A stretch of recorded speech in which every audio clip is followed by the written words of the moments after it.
Hello, my fellow Yandere fanatics. Today we're going to be playing a Yandere game called Prescription Love. So, might as well just get right into the video. And a sharp blinding light pierces through my eyelids as I slowly open my eyes. My limbs feel heavy and unresponsive, as if the bed has become part of me. What? I squint, trying to make sense of my surroundings, but everything is blur. The sterile smell of disinfectant biting at my nose. The rhythmic beeping of machines fills the room like a metronome. I look around disoriented, my vision slowly coming into focus. I'm lying in a bed covered in crisp white sheets, and there's something strapped to my arm. An IV line? What's this doing in my arm? As I come to, there's a deep throbbing ache in my head that feels like it's about to split my skull from the inside. Oh, jeez. Why am I... My thoughts are fragmented, disjointed like pieces of a puddle scattered in every direction. My chest tightens as the realization hits me. I can't remember anything. What happened to me? Why can't I remember anything? I close my eyes, hoping for some fragment of memory to return. Think. Just think. Nothing. My breathing quickens, my hands clutching the sheets in fear. How can I not remember anything? Why is everything blank? Every effort to remember ends with nothing. Just a void where my memories should be. I try to sit up, but a sharp pain shoots through my head and I collapse back onto the pillow. My heart pounded in my ears, drowning out the faint beeping of the machines. I feel my anxiety threaten to swallow me whole when suddenly, a calm, steady voice cuts through the chaos swirling in my head. Hey, it's okay. His voice was gentle, but there's a firmness to it, pulling me from the brink of panic. I slowly turn my head towards the source of the voice. Ooh, I like him. A tall man stands beside my bed. He's tall, but there's nothing intimidating about him.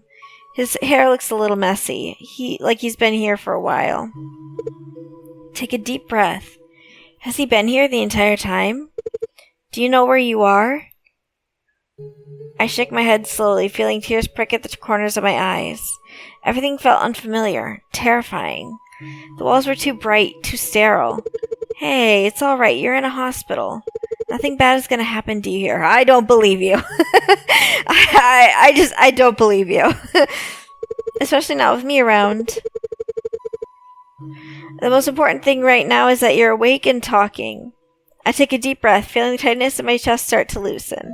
His words were meant to comfort, and they did, in a way. But they also left me with questions. So many questions that my head felt even heavier than before. Do you remember your name? Right, my name. What was my name again? My name is Sienna. Sienna! My name is Sienna. Fantastic, that's a very good start. I should introduce myself. I'm Dr. Anselm. I don't know how to say that. I hope I'm saying that right. I was in charge of your surgery and have been overseeing your care since you were brought in. Surgery? I had surgery? What the heck happened to me? Yes, you were brought in with a traumatic brain injury. You were admitted with a skull fracture leading to internal bleeding and swelling of the brain.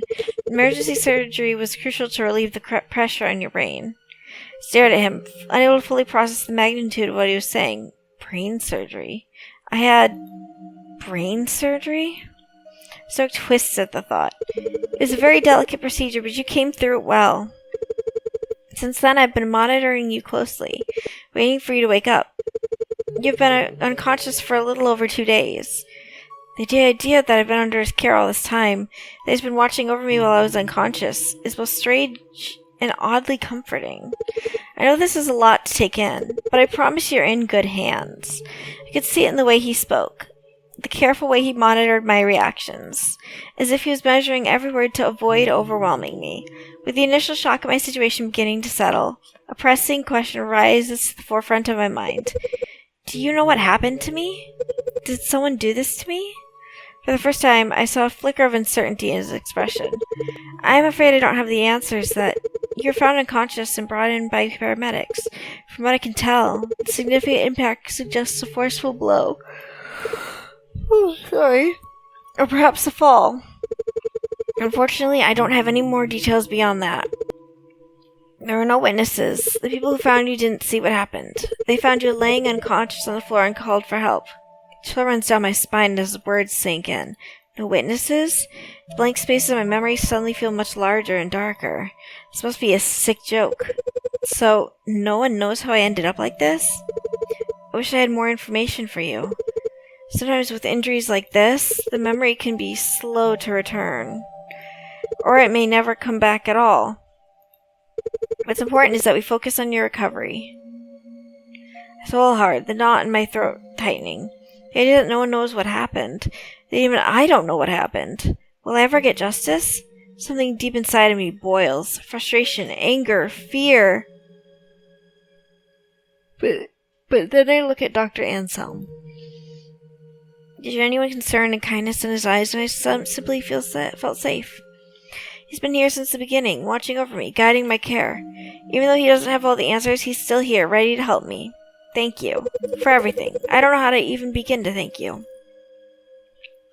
A slight blush rises to his cheeks, catching me off guard. Oh boy. Oh boy. It has started. He waved a hand dismissively, clearly flustered. Oh, don't be silly. You don't owe me anything, Sienna. I'm just glad I could help. Really, I don't know how to express how grateful I am. You're too kind. He glanced away for a moment, gathering himself before turning back to me. I'm just doing my job. Watching you recover, that's more than enough for me. Whatever happened, I'm going to do everything I can to help you through it. I take a deep breath, feeling a little steadier than before. I could feel the sincerity behind his words, his modesty almost endearing. The way he said my name, it wasn't clinical or detached. It made me feel like I was more than just another patient to him. Dr. Anselm takes a step back, gives a reassuring nod. I think it's best if you try to get some rest now. Your body still needs time to heal. I managed to grab his attention before he turned away. Well, wait, can I contact my family? Just to let them know I'm okay? They haven't heard from me in days. I'm sure I must have worried them. A pang of unease hit me. Why hadn't anyone visited me? Oh, well, I'm afraid it's past the hospital's curfew. I can't make any calls at this hour. But don't worry, I'll make sure you get in touch with them first thing in the morning. The thought of waiting till morning feels like an eternity. Are you sure? I know it's the hospital's rule, but... Disappointment was heavy in my voice. He sighed and gently placed a hand on my head. I know it's hard. But right now, the best thing you can do is focus on getting a good night's rest. His hand rested there a moment longer before he pulled away. Your body's been through a lot, and rest is crucial for your recovery. I promise as soon as it's morning, we'll make those calls. Your family will be the first to know. How do I even know if my family's like numbers and stuff? I can't remember much. Okay, I murmured, unsure but too tired to argue. Just try to relax now. The severity of my situation still lingers, but there's also a sense of exhaustion settling over me, pulling at my eyelids and making my body feel heavy. Sorry, I'm very yawny when I read. Maybe he's right. Maybe rest is exactly what I need right now. Alright, I'll go to bed now. Thank you, Dr. Anselm. Anselm? I don't know how to say it. His eyes twinkled softly. You're welcome.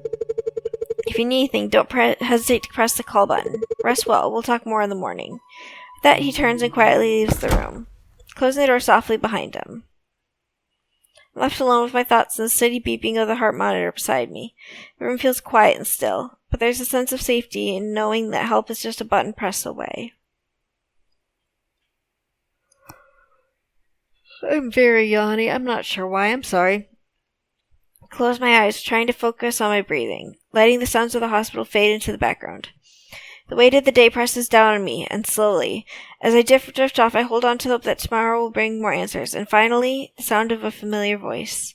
My sleep was suddenly interrupted, a soft creak that echoed through the room. My eyes fluttered open, but I was too groggy to fully register the sound. Was that my imagination? I groaned internally. Ugh, I can't be bothered. I shifted in bed, wanting to go back to sleep, letting my eyes close again, eager to sink back into sleep.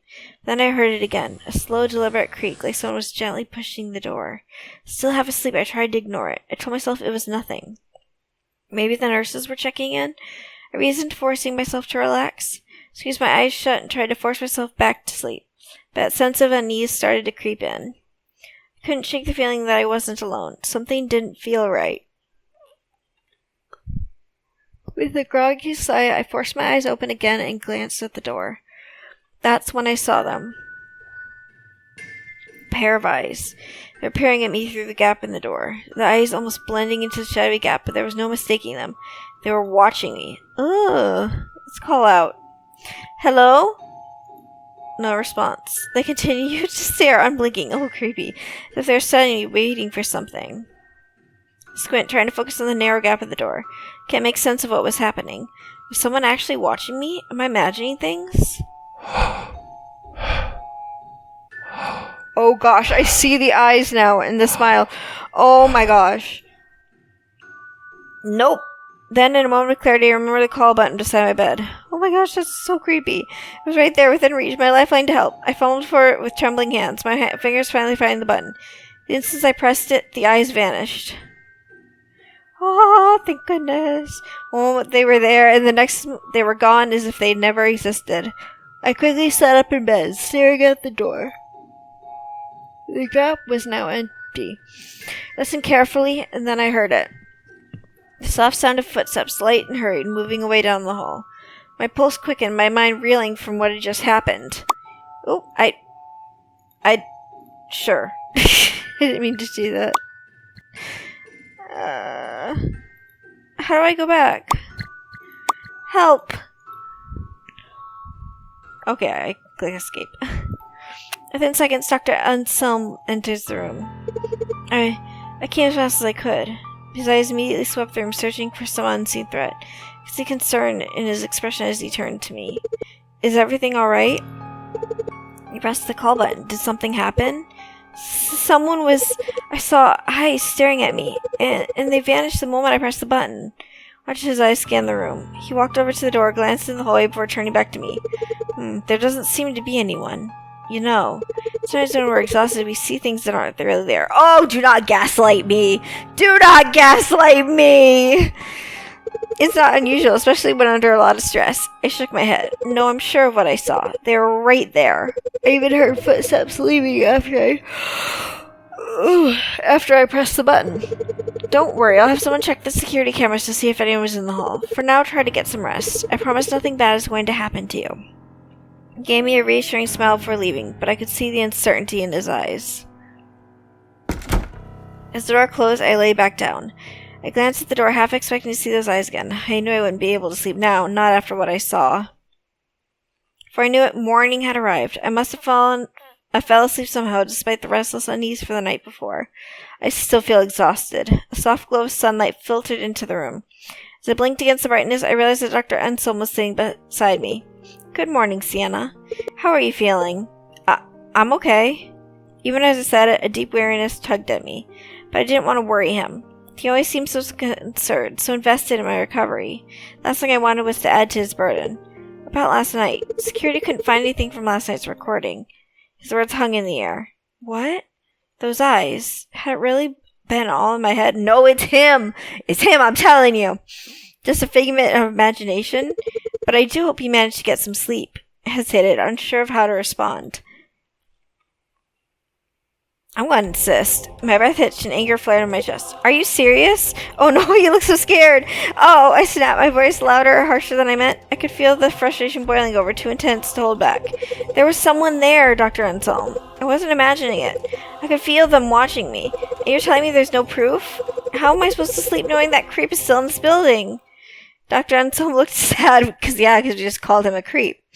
Like my reaction wounded him somehow. He opened his mouth to say something, but no words came out for a moment, and the silence between us grew thick with tension. I'll talk to them again later. His voice softer now, as though my anger had deflated him.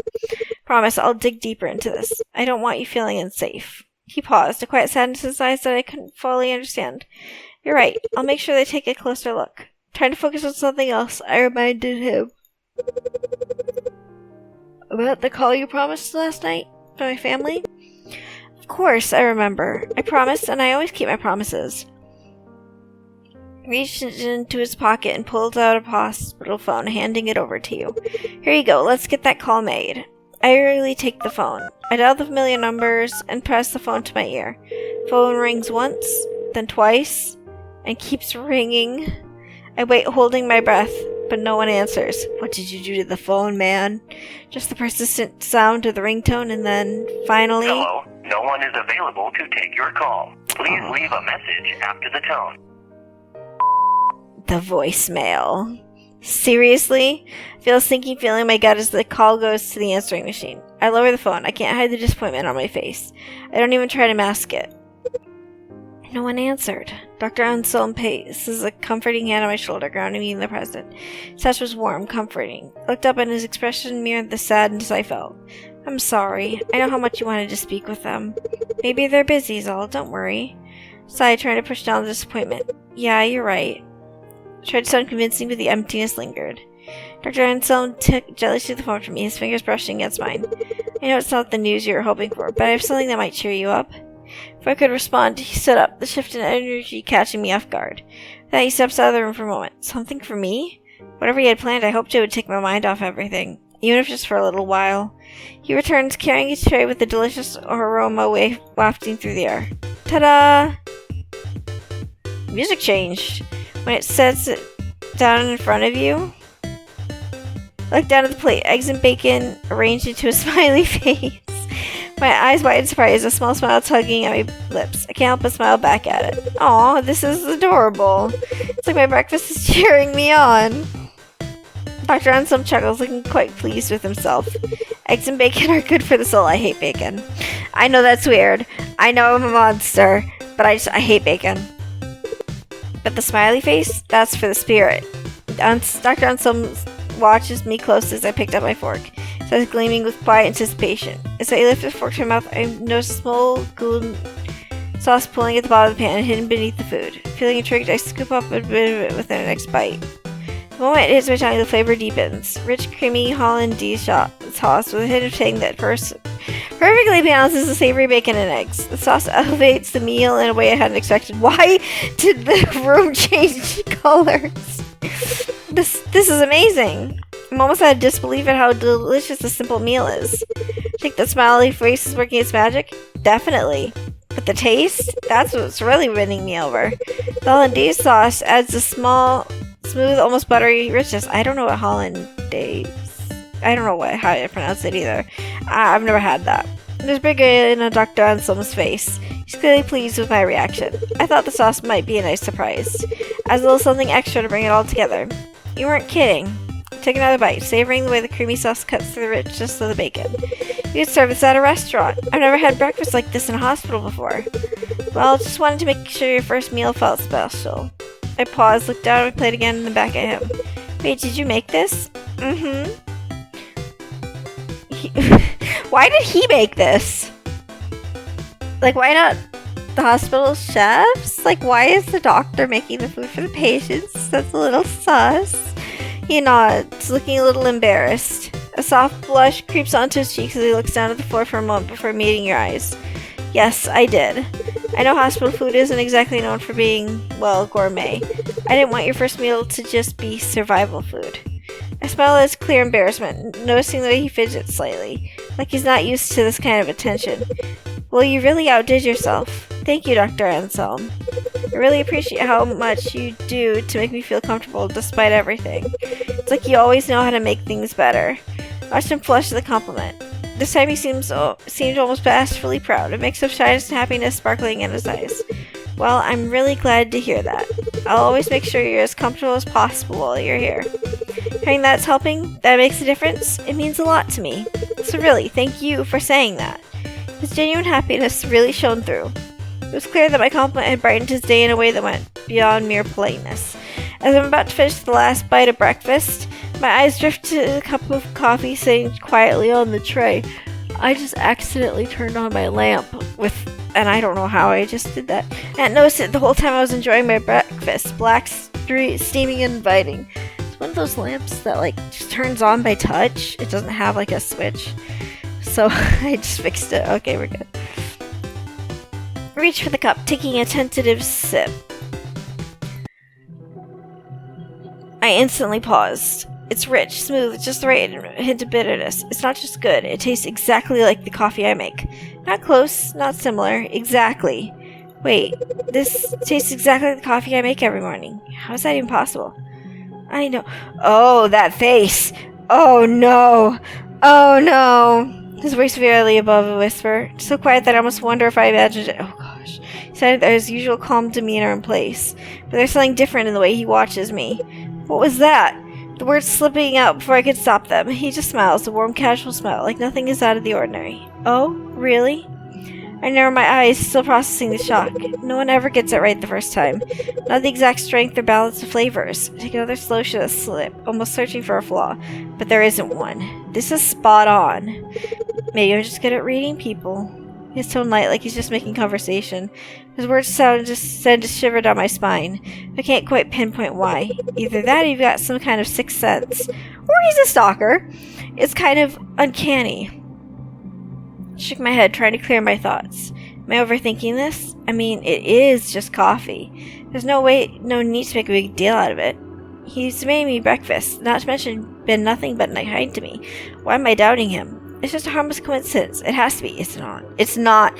Girl, listen to your senses.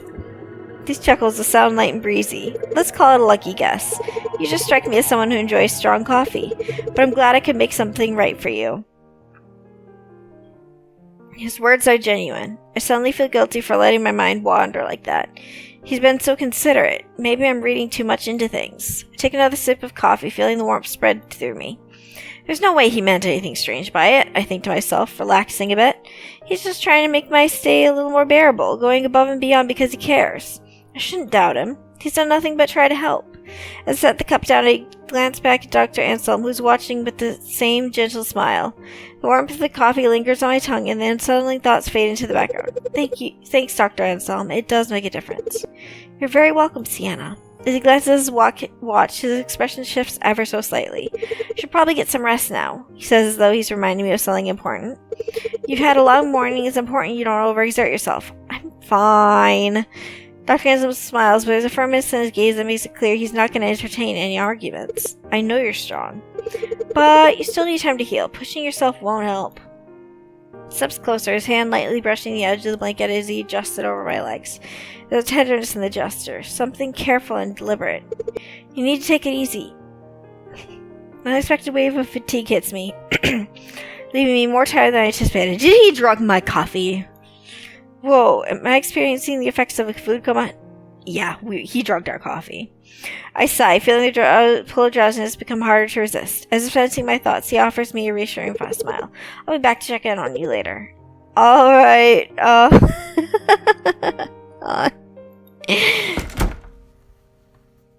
At that, he quietly leaves the room, closing the door gently behind him. I'm probably having a food coma.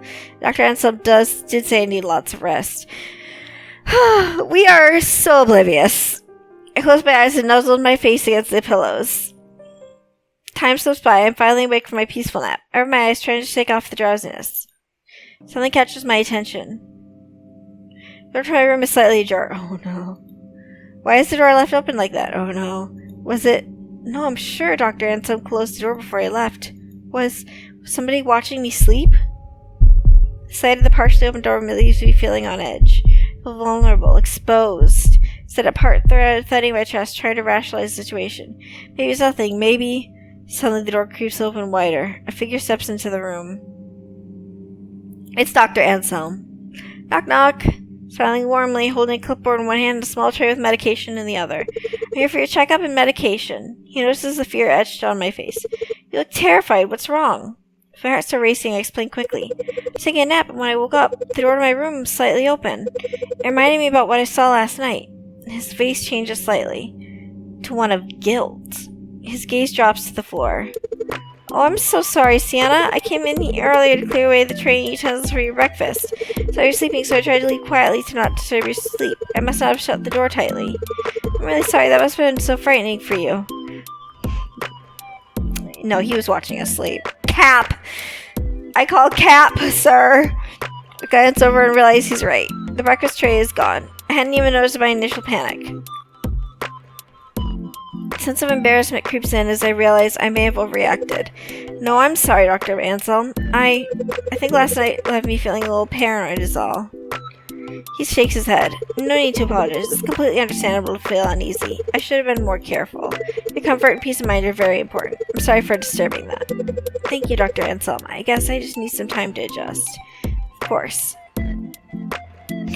Oh! I just, physically backed away. He moves in closer to check my vitals. Let's get your checkup done, shall we? I promise I'll make sure to close the door properly next time. Place the tray and medication on the small table next to me. My eyes fall on the pills. So many pills. What are these for? There's a small plastic cup and shakes it lightly, making the pills inside rattle softly. Oh, they're painkillers and antibiotics.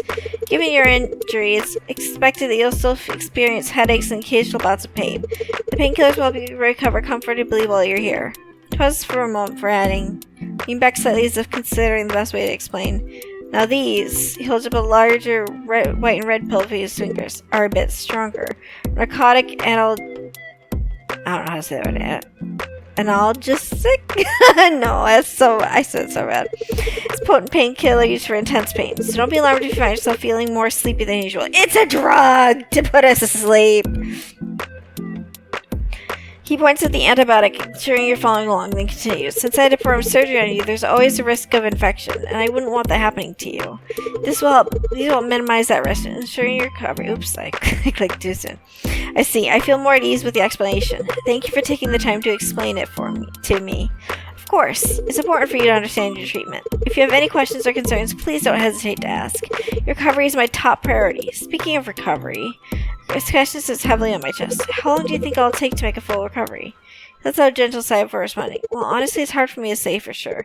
You can't push or predict exactly how long it'll take. Some people heal faster than others, but when it comes to the brain, patience is key. It can take weeks or even months. Seeing the concern on my face, he quickly adds with a soft smile. I know it's not easy to hear. With injuries, especially like one like yours, we have to be patient. I need to ensure you can get back to your daily life safely. And when you're ready to leave... I noticed a hint of sadness in his eyes when he mentions the possibility of me leaving. Fleeting expression, but I caught it. And just as quickly he brushes it off, his professional demeanor returning, offering the same reassuring smile, though it seems a bit forced this time. As always, your recovery is what's most important right now. No matter how long it takes. I can't shake the feeling that there's more behind his words. Still, I decide not to press further. Dr. Anselm quickly changes the subject. Let's get you settled in with some dinner, shall we? He steps over to a small cart, lifting a bowl with a lid. He sets it down in front of me and lifts the color to reveal a bowl of plain porridge. Compared to the delicious breakfast he made earlier, the porridge looks a bit bland. I can't help but feel a twinge of disappointment. He chuckles at your reaction. I'm sorry it's not quite the same as breakfast, is it? I can't always be spoiling you. Porridge is good for you. It's gentle on the stomach and easy to digest. I understand the need for a simple meal, even though it's not as appetizing. He gives me an encouraging smile as I picked up the spoon. Who knows, maybe I'll surprise you with another special breakfast soon. Can't help but smile back. I'll hold you on to that. The taste might be bland, but the warmth and care behind it make a comforting meal. After finishing the porridge, I start to feel the heaviness of drowsiness creeping in. Must be the medications kicking in. I struggle to keep my eyelids open. Dr. Anselm, always observant, notices my struggle to stay awake. Let me take this away so you can get a good night's rest. He moves quietly, carefully gathering up the dish and tray. Okay, but you'll be back in the morning, right? Why, of course. I'll be here in the morning to check on you. Sweet dreams, Sienna. Alright, good night, yawn. Yeah, we're totally just getting drugged. As the room dims, I hear him softly shutting the door behind him. A simple assurance that the room is secure and safe. With the door closed, I finally allow myself to fall asleep. The world around me fades. When my eyes open again, I'm not in my room. I'm standing in a narrow alleyway. The air is thick, hazy, making it hard to see much of anything. I started walking, my footsteps barely making a sound in the eerie quiet. Something about this place feels familiar, almost like I've been here before. But I can't quite put my finger on it. The more I move, the more the sensation gnaws at me, tugging at something deep in my mind. Then it clicks. I'm dreaming. The realization brings a strange comfort, but also a deeper confusion. Why does this place seem so familiar? I keep walking, looking for an exit, but the alley stretches endlessly before me. No doors, no windows. No one else in sight. Suddenly I hear extra footsteps echoing behind me. I'm not alone. My heart skips a beat. Just as I'm about to turn around, my eyes snap open and I wake up. You're a little close, buddy.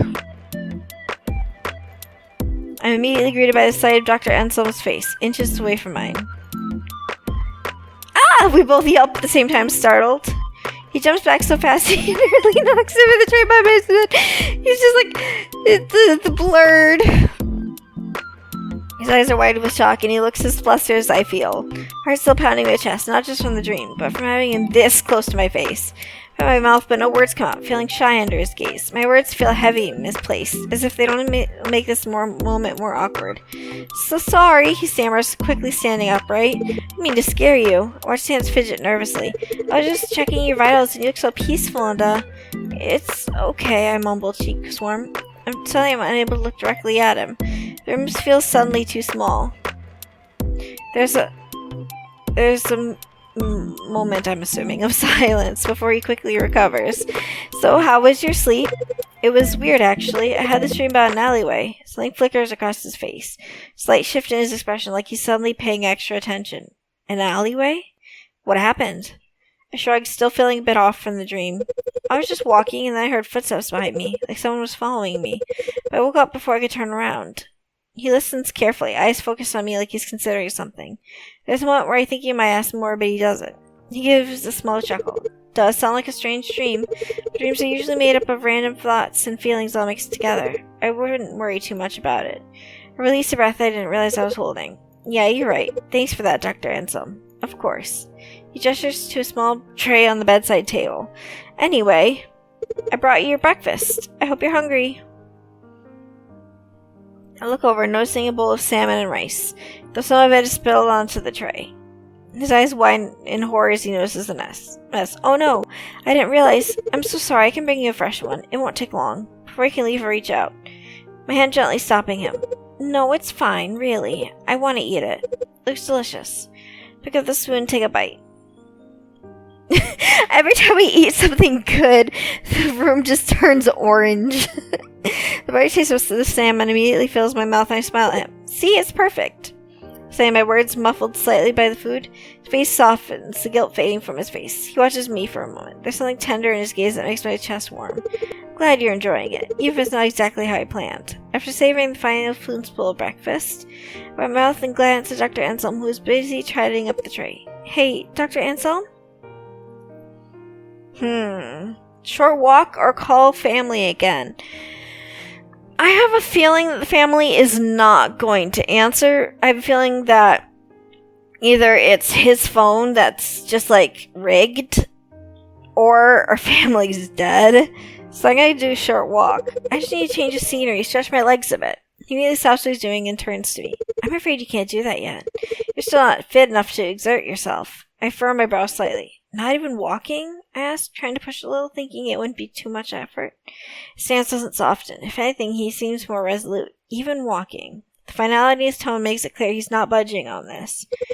Just outside my room? Absolutely not. Oh gosh, he looks angry. There's a hardness in his expression that catches me off guard. For a brief moment, I felt a small flicker of fear. But just as quickly as it came, the intensity melts away and his usual gentle demeanor returns. It's for your own good. Even a short walk could set you back. I need to make sure you're fully recovered before you go exerting yourself. His explanation is calm, but the memory of that sudden shift lingers. Still, I nod, reminding myself that the doctor knows best for me. Very good. The firmness in his voice now replaced with a tone of approval. I slink back onto the bed, exhaling softly. But I'm suddenly overwhelmed by the sense of sleepiness. Wait, did I take my medication? The thought floats lazily in my mind, feeling distant and hard to grasp. I try to focus on Dr. Anselm, but his figure starts to blur. My vision slowly fading at the edges and the room seems to spin. Before I can form a coherent question, because he drugged our food, I feel the warmth of his hand as he gently pulls the blanket over me, tucking me in with gentle care, but it all feels distant. I want to speak, but my body feels heavy and my thoughts are scattered. I'm pulled into sleep before I even realize it's happening. I gasp awake, my breath catching as I sit up. I blink, trying to gather my bearings, my head foggy like I'm still caught in a dream. Except slowly, the weight of fatigue still pressing down on me like a heavy blanket. How long was I asleep for? Oh, good evening, Sienna. I look up, startled. It's Dr. Anselm. I rub my eyes, trying to shake off the grogginess. Evening? My voice is scratchy, trying to shake the fog from my mind. How long was I asleep for? Only a few hours. You needed the rest. How are you feeling? Pause, trying to assess myself. Groggy. Real groggy. I admit the words slow to form. Why do I feel so tired? I asked, my voice a little sharper than I intended. I mean, after breakfast, I was exhausted. He doesn't flinch or seem surprised by my question. Instead, he pulls up a chair and sits beside me. Same steady patience in his expression that he always has. Fatigue is one of the most challenging symptoms after a brain injury. The brain has to work much harder to compensate for the damage. Even for the smallest tasks, it can drain your energy faster than you realize. His explanation is so calm, so reasonable, that I found myself nodding almost automatically. I mean, it does make sense. Of course it makes sense. But why do I still feel unsettled? It's not unusual to feel exhausted out of nowhere in your circumstances. Your brain's basically working overtime as you recover. It's important to listen to it, to give yourself that rest when you need it. I'm nodding, but something inside me is stirring. Something uneasy. My gut tells me there's more. Something he's not saying. Good. Good. Yes. His eyes, warm and kind, don't falter. He pauses briefly, giving the small cup of pills in his hand a gentle shake. Here we go. It's time for your medication. Oh, we can either accept it or reject it. Oh, what should I choose? What will happen if I reject it? I kind of want to see. I stare at the small cup of pills in Dr. Anselm's hand. I don't know why, but today, the sight of those pills makes my chest tighten with dread. He's watching me, waiting patiently, but something inside me snaps. No. I'm not taking them. I slap the cup away from his hands, and the pills scatter across the floor. What the hell have you been giving me, Dr. Anselm? I feel exhausted all the time. I can barely think straight. You keep handing me these pills like it's nothing. These are your prescribed medications, Sienna. They help you manage your symptoms and reduce the pain. Without them, I don't trust you. How do I know they're not making everything worse? What if you're keeping something from me? Dr. Anselm looks stunned, but it's the sadness in his eyes that stands out. It's settled just beneath the surface, like he's holding it back, trying to stay composed. I'm not trying to hurt you. The medication is to help you recover. Without it, the pain will come back. I just can't bear to watch you suffer. But I'm not listening. The mistrust that's been festering inside me has reached its boiling point. I'm not taking them. I don't trust you. Dr. Anselm nods, his face falling slightly as my words weigh heavily on him. He looks at me for a long moment, something unspoken in his eyes, and almost pleading sadness. For a moment I expect him to argue, to push back, but he doesn't. He sighs, stepping back. I won't force you. He stands holding the now empty cup. His eyes locking with mine. There's no anger in his gaze, just quiet sadness. As though he's trying to remain strong but can't fully hide how deeply my rejection has cut him. He turns towards the door, moving slowly, almost reluctantly. As he reaches the doorway, he pauses, his hand resting on the handle. If you change your mind, I'll be right here. His voice is soft, but I can hear the pain in it. I'll never stop trying to help you. Then, with one final glance, he leaves the room. The door clicks shut behind him, leaving me alone with my racing thoughts and lingering tension. The room feels colder, emptier. I sit in the silence, the air thick with tension of what just happened. My anger still simmers beneath the surface. With the moment Dr. Anselm leaves, doubt creeps in. I know I shouldn't have lashed out like that. But something inside me just couldn't let go of the distrust. With nothing left to do, I let out a long, shaky breath, trying to shake off the exhaustion that still weighs me. Maybe I just need rest. Maybe everything will clear if I can just sleep this off. Oh no. But almost immediately, a sharp stabbing pain erupts inside my soul, so intense that it rips the gas from my throat. Pain is unbearable, instant, and overwhelming. It's as if something inside my head is clawing, tearing, ripping to break free. I push my head in my hand, squeezing as hard as as if I can somehow crush the pain away, but it's useless. My vision blurs and darkens, the room's twisting, warping around me. I can barely see. I need help. I need to call someone. Great. So now we need that medication. I'm gonna reach blindly for the call button. My fingers are trembling so badly they feel useless, slipping across the bedside table in desperation. The call button tumbles from my hand, bouncing uselessly onto the floor. I know I have to move. I know I have to get help before this pain rips me apart. Force myself to stand. That's a bad idea. Stumbling forward like a puppet whose strings have been cut. My legs got beneath me. The world spinning as I fall. Crunch. Sound is horrible. Oh, wet snapping as it reverberates throughout my body. Ew, what? It's as if something inside me snapped, but I don't know what. My neck, my spine. What the heck is happening? I hit the floor, crumbling. Sienna. Sienna! I register the sound of someone calling out my name. I can't move. I can't breathe. Please, stay with me, Sienna. Sienna! This is all my fault. Please, Sienna, don't... I can still hear them, barely, calling out to me again. Their voice breaking, filled with immense desperation. My head hangs to the side, heavy and limp in their arms. The warmth tightens around me, holding me close, but I'm slipping. And then, complete silence.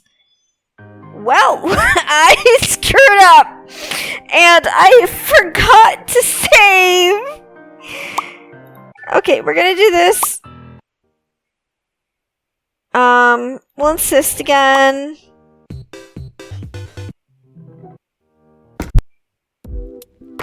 Good thing we can skip through real fast because I screwed up. Can I go on a short walk? Alright. Yes, overwrite my save. Alright. Accept the medication. I take it from him. The pills rolling slightly in the past as I tilt my cup in my hand. These will help. You've been pushing yourself. Your body needed the support. I nod, lifting the cup to others. The pills go down easily with a sip of water. They taste familiar, leaving a slight bitterness on my tongue like always. I always feel a little more at ease as the fog in my mind starts to clear, if only slightly. Good. Don't worry. I'll take care of you. You'll start to feel better soon. There's something always so reassuring about him. His quiet patience, the way he never seemed frustrated, even when I asked the same questions over and over. It's like he understands without needing me to explain. Thank you, I say softly, sinking back into the bed, the sheets cool against my skin. My eyes are still heavy, but I'm less tense now, more at ease. His presence always seems to have that effect on me. Dr. Anselm stays seated beside me for a moment longer, then he stands slowly, as if not wanting to disturb the calm that settled over the room. If anything, just press the call button. I'll always be here for you. As the door closes softly behind him, the room feels quieter, but in a peaceful way. Like all the tension has been drained away. I pull the blanket up around me, feeling safe, cared for, and finally ready to rest. Dr. Anselm's words linger in my mind as I close my eyes. Always be here for you. With that thought, I let go of the last of my worries and let sleep take over, trusting that when I wake up, I'll still be in good hands. Oh. Okay, I guess that is the end. That was pretty... We got gaslit a bunch, we got drugged a bunch. Definitely want to play this for yourself. Definitely check out the game. I absolutely loved it. And, we've been going for about 40 minutes. Oh my gosh. Alright, well, have a great day, everyone, and thank you so much for watching.